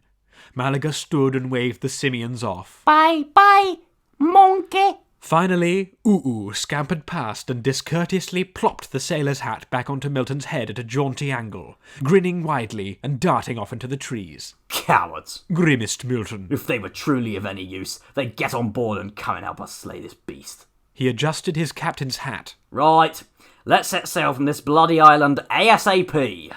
I guess I'll have to kill this demon myself like I always do. Milton and Málaga boarded the ship and stood at the helm. Milton gave the wheel a good spin to make sure it was as satisfying as it had been before, and was not disappointed. There was no denying it. The monkeys had done a bang-up job. He slotted the bird into the ship for what could be the final time, and they set sail through the rocky gap in the bay. I wonder where this beast has got to now, pondered Milton. Maybe it only comes out at night. It seemed to be about midday, though there was still no sun to gauge time by. The sea was calm and flat, but with a distinct lack of any significant sea life, save for a few funny-looking nautilus creatures that bobbed around in the shallows. Milton looked back to Mountain Monkey Island, which was now far enough away for its magnitude to be appreciated. The jungle-covered rock must be home to at least 1 million monkeys, living up to its name and then some. The surrounding ocean was also home to other smaller islets, many of which were also forested, but some of which seemed deserted and barren. One even boasted an active volcano, which vented plumes of grey ash into the air around it. Milton turned back ahead, where the horizon was clear, to see something rather unexpected. The silhouette of a large ship. Curiously, a cruise ship, like one you would see circling Ibiza, filled with intoxicated working-class partygoers. That wasn't there before, mused Milton. But we're headed directly for it. Or I hope whoever's on board gets out of the way in time, or there'll be another huge shipwreck. Minutes passed, and the big boat drew closer. It seemed even bigger than Milton had estimated, looking like a mid-sized commercial passenger cruiser. El Flotador was still headed right for it, its course perfectly aligned with the foreign ship's position on the horizon. Oh, God! The Black Beast is probably somewhere in the waters near that party boat. I think this is going to end badly, cried Milton. Málaga, who stood beside him, swallowed nervously. Milton surveyed the cruiser with his hand to his forehead. Yeah, that ship could probably fit thousands. If the beast attacks it, then... Oh my God! They'd all be dead! We've got to find and vanquish it before that happens! Milton grasped the wheel for effect as the little wooden boat sped along. As the cruise ship drew closer, Milton saw that it was not in fact in silhouette, but entirely coated in an oily black substance. What on earth? Is this the result of an oil spill? He had just started to piece things together when a thundering horn blow came from the black ship, sending a chill down his spine. This was the very same horn that he had heard the night before the shipwreck. His worst suspicions had been confirmed. The cruiser and the Black Beast were one and the same. The giant living cruise ship, now only about half a mile off, slid below the surface of the ocean in one smooth, noiseless movement, like a great whale returning back underwater after having emerged for air. Fuck! No! That ship is the Black Beast! It's fucking huge! There's no way I could defeat it! Cried Milton, attempting to steer away to no avail. He panicked and wrenched the bird from its wheel slot, cramming it into his pocket. The boat lost momentum and slowed to a halt, drifting and bobbing along the still waters. It's gonna burst back out again like it did yesterday! I can't look! Said Milton, covering his face with his hands. For a moment, there was no sign of the beast. Then Milton felt the boat start to rock back and forth. He peeked between his fingers to see 4 deadly black chimney-like fins of the beast sticking out of the water. The beast was swimming in circles around El Flotador, attempting to manifest a great whirlpool. Just as he could swear that the boat was ready to fully keel over, Milton watched in horror as the fins disappeared below the surface once more. Get below the deck! It's gonna come back up and smash everything! Cried Milton, heading for the cabin. Before he could open the door, the black beast of Sus breached the surface in front of the boat, soaring into the sky in an explosion of surf and allowing itself to be seen in full for the first time. It was very much of Cetesian nature, a great all-black whale with its top half mimicking a cruise ship in some kind of diabolical camouflage. Its tail was long and wicked, ending in 3 forked prongs like the mythical trident of Poseidon, and its maw was immense and gaping, with row upon row of saw-like teeth. Milton's gaze met the beast's green eye, located down at the fringe of its great grin, beady and evil. The horn-like groan sounded again, and a huge rush of sea foam washed over the ship as the beast's great mass slapped back against the waves. I've got to get it in its big green eye. That's its weakness. I can feel it, declared Milton. I can use the cannon, but we need to get a clear shot at it. Suddenly, Milton realised the error of his ways. Fuck! I forgot to ask the monkeys if they had any cannonballs. The cannon's useless without them. If only there was something we could use instead. Malaga's eyes lit up. Then she frowned and opened her little dictionary. Milton shook his head. No, Málaga, now's not the time for reading. Look, the black beast is circling us again. Málaga flicked through the little book frantically, but couldn't find the word she was looking for before Milton grabbed it from her and hurled it overboard. I said no reading! Now hand me that stupid stuffed elephant. We'll have to use it as ammunition for the cannon instead. Málaga backed away, clutching her beloved P-Day. No, brother Milton. She cried, pointing frantically at Milton's bag. Back. What about it? We can't fire that out of the cannon. I just got it magically imbued. The ship rocked violently as the great beast bumped it sidelong from beneath. The two both fell about the quarterdeck. Look, it's going to break the boat if we don't do this quickly.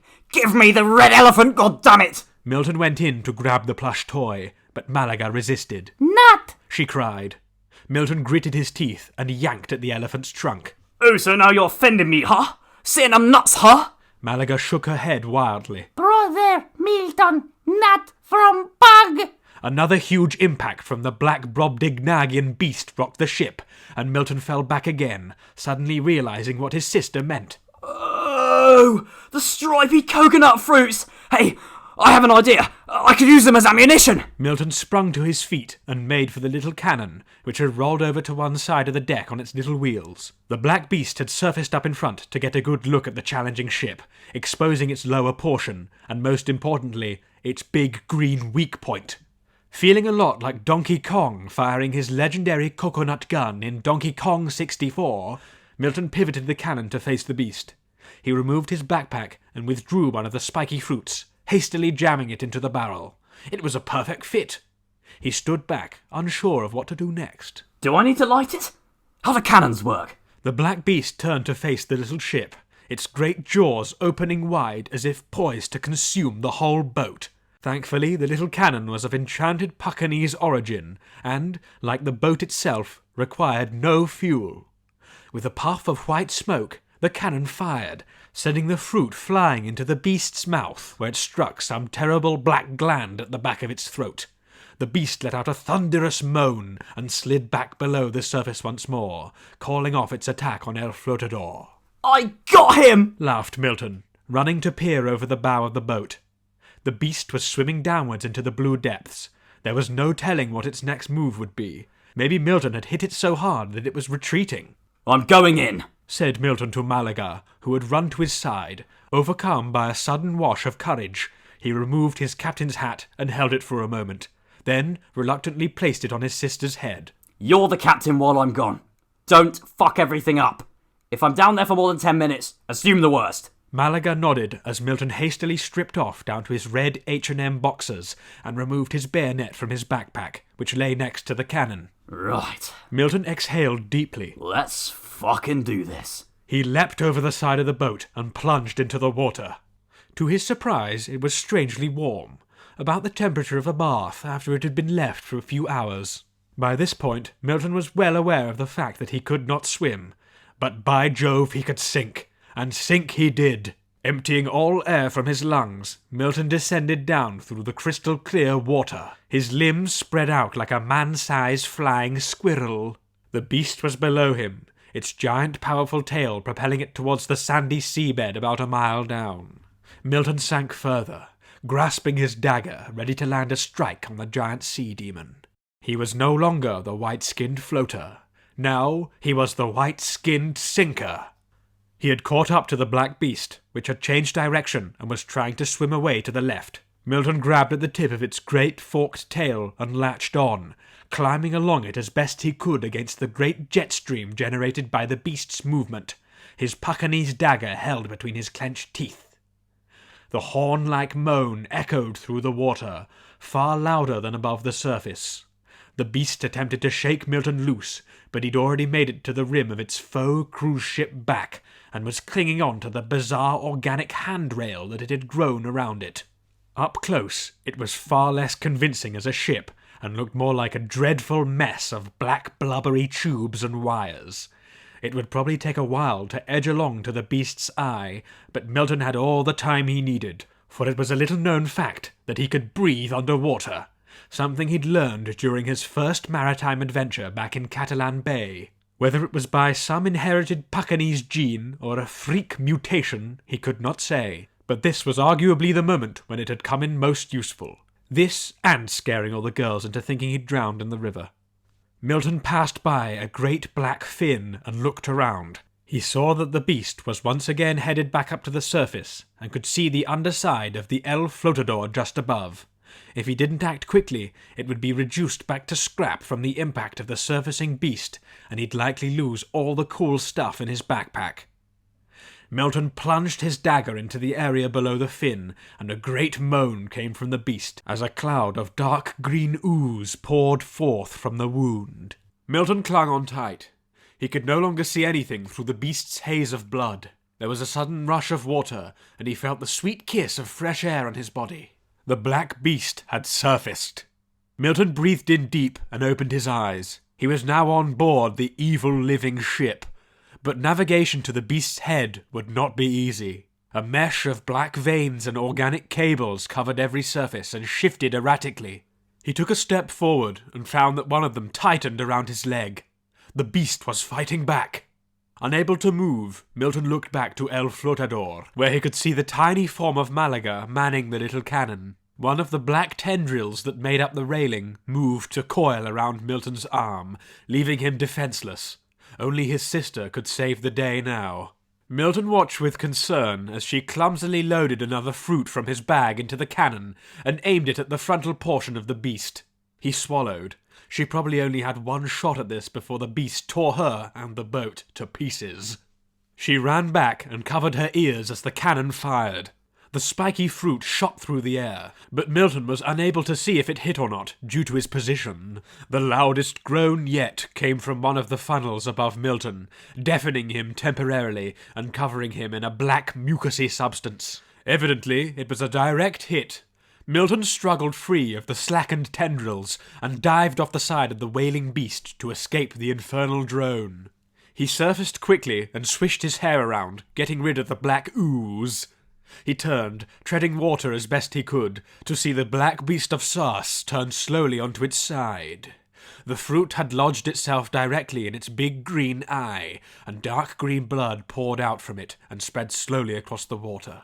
The great Kragian whale had been defeated. Milton coughed and spluttered, floundering through the water towards El Flotador. He grabbed the rope netting on the underside of the hull and clung on, pulling himself up with all his might. He turned again to see the black beast sink. but not before a column of white light shot out from somewhere on board El Flotador and blasted its giant form into oblivion, evidently the bird doing its job. Milton heaved himself over the side of the boat and wheezed. I did it! The Black Beast of Sus? More like the Black Beast of Sucks! He looked up to his sister to see something truly horrifying. In her hand she held the bloodstone chalice, having removed it from Milton's backpack out of curiosity. She stood in awe of the little glass as it filled itself with the fresh demon essence. Milton held his hand forward and tried to yell, but instead coughed up a lot of seawater. Acting on impulse, and having not noticed her brother, Málaga brought the glass up to her mouth and tipped it back, drinking the fantastic effervescent shandy. Milton howled in horror. No! Not the chalice! He yelled, struggling to his feet. That was for me, not for you. He staggered to Málaga and snatched the chalice, pushing her aside and trying to drink the last few drops. But it was too late. The precious energy had already been absorbed by her. Milton, now furious and dripping wet, exploded. You fuck! You little fuck! You've ruined everything! First it was the Foot Sirens, then the Pirates Club, then the treasure, and now this! You drank my fucking drink! Málaga got to her feet, looking incredibly alarmed. Don't look at me like that, you little shit! Spat Milton. This is the last straw! I wish my father had never brought you back. He should have left you in the Spanish slums. And to think he was going to let you become a Knight of the Pucker Order. You disgust me! Tears began to trickle from Málaga's eyes and her lip quivered. Milton snatched the captain's hat from her head and looked around to see what else he could ruin as retribution. He caught sight of P-Day the Red Elephant lying on the deck, for once not in Málaga's arms, and grabbed him, marching across the deck and stuffing the soft toy into the depths of his monkey magic backpack. There! Your stupid red elephant's in my magic bag, and you're never getting it back! See how it feels? Málaga burst into tears and spoke through sobs. Eres un hermano terrible. Yo esperaré tu caminos. What? Cried Milton, only able to understand a few words in his dwindling grasp of the Spanish language. I'm a terrible brother, huh? Milton stood still for a moment as the little girl sobbed, tears trickling down her cheeks. A feeling of remorse slowly swept over him. Málaga had only acted on impulse. She had never truly meant to do any of the silly things she'd done. Milton sighed. Okay, look, I didn't mean to shout at you. Málaga wiped the tears from her eyes and he continued, setting down his magic backpack. You can have your red elephant back. Yes. Sniffed Málaga. Yes. Nodded Milton, unzipping the bag. It's inside. All you have to do is just reach in and pull it out. Málaga managed a small smile and kneeled down to put her arm in the bag. I think it's quite far in there, said Milton. You might have to really reach for it. Málaga nodded and put both her arms in, rummaging around but still not finding her beloved stuffed elephant. Milton rubbed his chin. No sign of him, huh? Why don't you just take a look within? Remember, it's a lot bigger on the inside. Okay, Brother Milton. Agreed Málaga, putting her head under the bag flap. Her voice echoed around the open space within. I cannot see P-Day. Just go further in, advised Milton. Málaga crawled further into the bag until only her striped socks and brown sandals poked out, at which point Milton lifted the rucksack so that they disappeared within and quickly zipped it up. He breathed deeply. At last his annoying sister was out of his sight, confined to the infinite depths of his monkey magic backpack. She'd be fine in there, no doubt. She'd have enough stripy coconut fruits to last a lifetime. He smiled. There could only be one chosen one, and that was Milton. A low, plodding drumbeat caught Milton's attention, and he ran to the side of the boat to see a small parade of rafts and canoes approaching. The crude wooden fleet was powered by countless mountainese monkeys with wooden oars and was steered by sails of great palm leaves. In the frontal and most decorated canoe sat Omamu-Tan in her bed of leaves, propelled by the paddling efforts of Oo and the drumbeat of the little bongo-playing monkey. The hand-crafted canoe pulled up to the side of El Flotador, and the great wise orangutan spoke. You have rid waters of Black Beast, fulfill ancient prophecy. We can travel seas again. Milton tipped his cap. Yes, indeed. And you have Milton Oliver, captain of the good ship El Flotador Blanca, to thank for it. Omamu-Tan furrowed her hairy brow. Loud One, where is Chosen One? Milton sucked air through his teeth. Malaga's below deck right now. She felt a little bit seasick, I think. Very well, said Omamu-Tan. Tell her thank you. We play music now. For her. A fast drumbeat started up, and monkeys on rafts surrounding the boat on all sides began to screech and clap. Milton waved to them as they passed on their merry way to see whatever noisy primitive creatures resided on the other islands. He watched the floating parade become distant, then slowly put on his clothes and backpack. His work here was done, and it was time to say goodbye to the humble little boat. He looked forlornly around the old wooden vessel, touching at its warped wooden framework, then made for the cabin door. He banged his head into the aperture and wished once more for the comforts of home. Then, after taking one last glance over the shimmering clear waters of the Sea of Sus, took a big hit from his space transmutation salt shaker and headed through into the colourful vortex. Milton sat with his feet up on the table in his back garden. There was a lovely pink sunset, and he'd just finished a heaping bowl of Nong Shim Shin Ramyun noodles. Now it was time to relax with a cup of tea poured from his collectible Turkish teapot. Just for him, not for anybody else. He had returned home to find the place unsurprisingly empty, as Jamie had said it would be.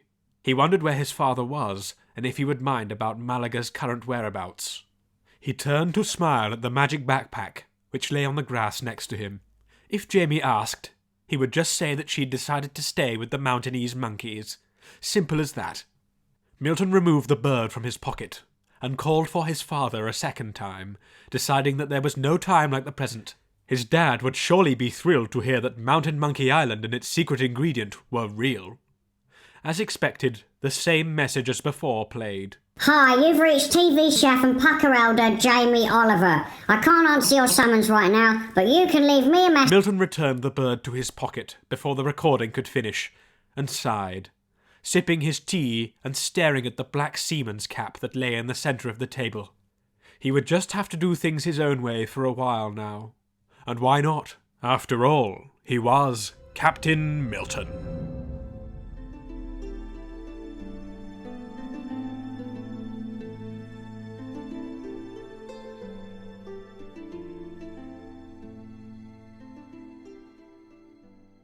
This chapter of Milton's adventure, as read by Ted Pawncroft, that's me, was brought to you by Burke's Bakery, best bread in the Southwest. What's that smell? Smells like fresh wheat? That's Burke's Bakery. You can smell it all the way up the high street. The good people at Burke's strive to make the best handcrafted breads, from yeast to dough to loaf. There's no bread they can't bake. This morning I actually enjoyed a slice of Burke's artisanal rye bread with butter and some Sicilian mandarin marmalade. And let me tell you, it was rather good. I had to go in for a second slice, if you know what I mean. So, head on over to burksbakery.com and use the promo code Pawncroft to get 50% off your next bread delivery. And I'll see you there.